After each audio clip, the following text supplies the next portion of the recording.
Hello students, स्वागत है आपका हमारे प्यारे चैनल क्लास टीचर में, जहाँ हम आपको कराने वाले हैं क्लास 9th और 10th के कंप्लीट फिजिक्स एंड केमिस्ट्री। हमने क्लास 9th के चैप्टर नंबर 8 के 9 लेक्चर कंप्लीट कर लिए हैं। हमने इक्वेशन ऑफ मोशन की डेरिवेशन कर ली है और से कुछ एग्जाम्पल कर लिए हैं। आज हम और एग्जाम्पल करेंगे, यानी क्वेश्चंस करेंगे, जिससे कि ये कॉन्सेप्ट अच्छे से क्लियर हो जाए। तो फर्स्ट क्वेश्चन आपकी स्क्रीन पर आने वाला है, इसे आराम से पढ़ लीजिए, काफ़ी ईजी क्वेश्चन है। तो क्वेश्चन कह रहा है, कोई बस भ्रामवस्था से चलना प्रारंभ करती है तथा 2 मिनट तक 0.1 मीटर पर सेकंड स्क्वायर के एक समान त्वरण से चलती है। परिकलन कीजिए प्राप्त की गई चाल तथा तय की गई दूरी। दो चीज़ याद करनी है हमें इसमें। तो चलिए इस क्वेश्चन को करते हैं। काफ़ी इजी क्वेश्चन है। पहले क्या क्या दे रखा है उसे कर लिख लेते हैं। दिया क्या क्या है तो हमें यहाँ पे दे रखा है। एक तो पहले कि वस्तु विरामावस्था से चालू होती है, तो विरामावस्था से अगर कोई वस्तु रुकी हुई है तो उससे चलना प्रारंभ करी तो उसका यू हो जाता है 0। तो यहाँ पे 0 मीटर पर सेकंड हम लिख लेंगे बड़े आराम से। उसके बाद हमें उसका टाइम दे रखा है, टाइम है 2 मिनट का, जिसे हम बड़े आराम से सेकंड में बदल सकते हैं 2 × 60 करके, क्योंकि 1 मिनट में 60 सेकंड्स होते हैं, तो ये हो गया 120 सेकंड। उसके बाद हमें एक्सेलरेशन की वैल्यू दे रखी है, जो है 0.1 मीटर पर सेकंड स्क्वायर। ये हमें 3 चीज़ें दे रखी है, हमें ज्ञात करना है। एक तो v कि 2 मिनट बाद उसका क्या क्या वेग होगा, उसका ये ज्ञात करना है, v ज्ञात करना है। और एक हमें ज्ञात करना है स्पीड। यहाँ स्पीड नहीं, एक हमें दूरी ज्ञात करनी है। तो यहाँ पे दूरी और विस्थापन दोनों सेम होंगे, क्योंकि सीधी रास्ता तय करा है उसने। तो पहले फर्स्ट इक्वेशन ऑफ मोशन से हम v बड़े आराम से ज्ञात कर सकते हैं। v = u + at से u यहाँ पे हमें पता है 0, एक्सेलरेशन की वैल्यू हमें पता है 0.1, टाइम की वैल्यू पता है हमें 120 सेकेंड। तो ऐसे v बड़े आराम से ज्ञात हो जाएगा। 0.1 का जब 120 से गुणा करेंगे तो 12 आ जाएगा यहाँ पर, तो 12 मीटर पर सेकंड। ये हो गया आपका v। v बड़े आराम से ज्ञात हो गया। अब दो s निकालने के लिए हम कोई से भी इक्वेशन ऑफ मोशन की मदद ले सकते हैं, या तो हम सेकंड की मदद ले सकते हैं या हम थर्ड की मदद ले सकते हैं।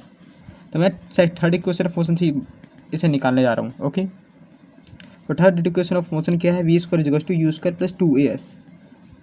v की वैल्यू हमें पता है क्या है, v की वैल्यू 12, क्योंकि हमने अभी भी निकाली है।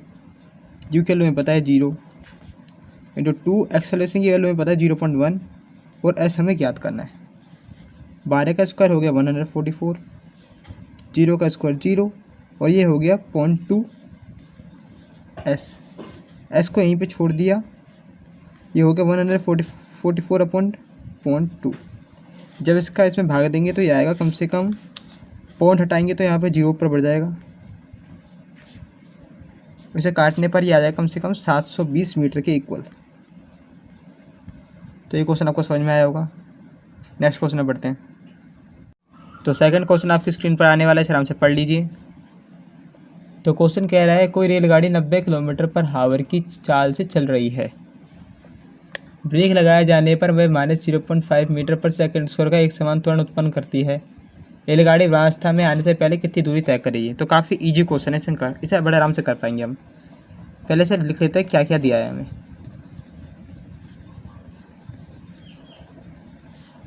हमें उसका प्रारंभिक वेग दे रखा है 90 किलोमीटर/आवर। इसे मीटर पर सेकंड में चेंज कर लेते हैं। तो मीटर पर सेकंड में चेंज करने के लिए हमें इसे 5/18 से गुणा करना पड़ेगा, तो 25 मीटर पर सेकंड आ जाएगा, क्योंकि 18 से 90 गया 5 बार। हम इसे मीटर पर सेकंड में क्यों चेंज कर रहे हैं? क्योंकि त्वरण हमें मीटर पर सेकंड स्क्वायर में दे रखा है, इसलिए। और त्वरण की वैल्यू कितनी दे रखी है? -0.5 मीटर पर सेकंड स्क्वायर। उसके बाद हमें बता रहा है कि गाड़ी विरामावस्था में पहुंच चुकी है। तो विरामावस्था में पहुंच गई, ये तो मतलब कि उसका अंतिम वेग हो जाएगा 0 मीटर पर सेकंड। अब हमसे बोल रहा है कि जब जी गाड़ी विरामावस्था में पहुंची उस समय उसने कुछ दूरी तय करी होगी ना, तो वो दूरी ज्ञात करनी है हमें। तो ये दूरी ज्ञात करनी है। अब ये दूरी ये विस्थापन के बराबर ही होगी, तो ये विस्थापन बड़े आराम से ज्ञात कर सकते हैं। यहाँ पे थर्ड इक्वेशन ऑफ मोशन की मदद से इस विस्थापन को हम ज्ञात कर पाएंगे। यहाँ पे सेकंड इक्वेशन ऑफ मोशन का यूज़ नहीं कर पाएंगे, क्योंकि यहाँ पे हमें टाइम नहीं दे रखा। और टाइम दे रखा होता तो हम सेकंड इक्वेशन ऑफ मोशन का भी यूज़ कर सकते थे। तो यहाँ v की वैल्यू कितनी दे रखी है? 0 का स्क्वायर। u की वैल्यू कितनी है? आपका 25 का स्क्वायर। और एक्सेलरेशन की वैल्यू -0.5, और आपका s की वैल्यू हमें ज्ञात करनी है। 0 का स्क्वायर 0 हो गया, 25 का स्क्वायर 625, जब -0.5 का 2 से इंटू हो जाएगा तो -s हो जाएगा, ये -1 आएगा, -1 का इंटू जब s होगा तो -s आ गया ये, तो s को इधर भेज देते हैं, तो s इक्वल टू हो जाएगा 625 मीटर। काफ़ी इजी क्वेश्चन था, तो आपको समझ में आया होगा आई होप। तो थर्ड क्वेश्चन आपकी स्क्रीन पर आने वाला है, आराम से पढ़ लीजिए। तो क्वेश्चन कह रहा है एक ट्रॉली एक अनंत तल पर 2 मीटर पर सेकंड स्क्वायर के त्वरण से नीचे आ रही है। गति प्रारंभ करने के 3 सेकंड के पश्चात उसका वेग क्या होगा। तो काफ़ी इजी क्वेश्चन है, फिर से ड्राइंग के रूप में समझते हैं जिससे आपको समझ में आ जाए। अनंत तल कह रखा है यानी इंक्लाइन प्लेन यानी झुका हुआ तल, इस पर एक ट्रॉली, ये ट्रॉली समझ लीजिए, वो नीचे आ रही है और किस त्वरण से नीचे आ रही है, 2 मीटर पर सेकंड स्क्वायर के त्वरण से। इसने गति यहाँ से प्रारंभ करी, तो उस समय गति प्रारंभ करी तो यानी उसकी यूनिशियल वेलोसिटी कितनी हो जाएगी, 0 मीटर पर सेकंड, और कितने समय तक चली है, 3 सेकंड्स तक चली है वो। तो 3 सेकंड के बाद उसका क्या वेग होगा, यानी फाइनल वेलोसिटी हमसे पूछ रहा है। हमें क्या क्या दिया है यहाँ पे लिख लेते हैं फिर दोबारा से हमें इनिशियल वेलोसिटी दे रखी है क्योंकि उसने गति प्रारंभ करी है, तो यानी यू यहाँ पे 0 हो जाएगा। उसके बाद हमें एक्सेलरेशन दे रखा है 2 मीटर पर सेकंड स्क्वायर का। उसके बाद हमें टाइम भी दे रखा है 3 सेकंड्स का। उसके बाद हमसे वी पूछ रहा है कि 3 सेकंड के बाद उसकी अंतिम वेग क्या होगा। तो बड़े आराम से फर्स्ट इक्वेशन ऑफ मोशन की मदद से हम इसे निकाल सकते हैं, v equals to u plus a t से। v हमें ज्ञात करना है, u की वैल्यू हमारे लिए है 0, एक्सेलरेशन है 2, टाइम है 3, तो बड़े आराम से ज्ञात हो गया 6 मीटर पर सेकंड। बहुत ही इजी क्वेश्चन था ये, बस इससे हमें ये समझना था ये क्या कह रहा है। तो नेक्स्ट क्वेश्चन आपके स्क्रीन पर आने वाला है, सर हमसे पढ़ लीजिए। तो क्वेश्चन कह रहा है एक रेसिंग कार का एक समान त्वरण 4 मीटर पर सेकंड स्क्वायर का है। गति प्रारंभ करने के 10 सेकंड के पश्चात वह कितनी दूरी तय करेगा। तो काफ़ी इजी क्वेश्चन है, पहले लिख लेते हैं क्या क्या दिया है। हमें त्वरण दे रखा है रेसिंग कार का 4 मीटर पर सेकंड स्क्वायर का, और गति प्रारंभ कर रहा है, मतलब गति प्रारंभ कर रहा है तो इसकी यू हो जाएगी 0 मीटर पर सेकंड। जो इसने चलना पहले चालू नहीं करा था, अभी चालू करा है और 10 सेकंड तक चला है वो। 10 सेकंड के बाद उससे हमसे पूछ रहा है कि उसने कितनी दूरी तय करेगा।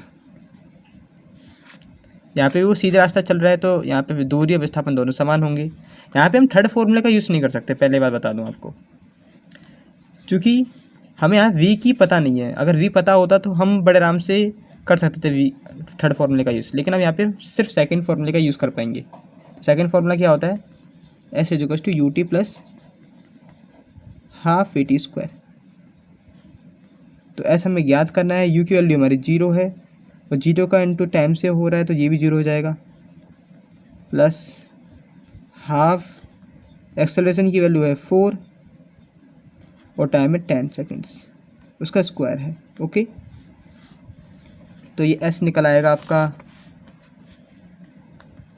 ये 0 हो गया, प्लस 4 इंटू 100, तो s निकल आएगा आपका 400/2, यानी कि 200 मीटर्स। आई होप ये क्वेश्चन आपको समझ में आया होगा। नेक्स्ट क्वेश्चन जो 5वां क्वेश्चन है वो आपको ग्रेविटेशनल चैप्टर में अच्छे समझ में आएगा, इसलिए मैं उसे अभी नहीं करा रहा। नेक्स्ट वीडियो में हम आपको ग्राफ समझाएंगे, तो पढ़ते रहे। All the very best.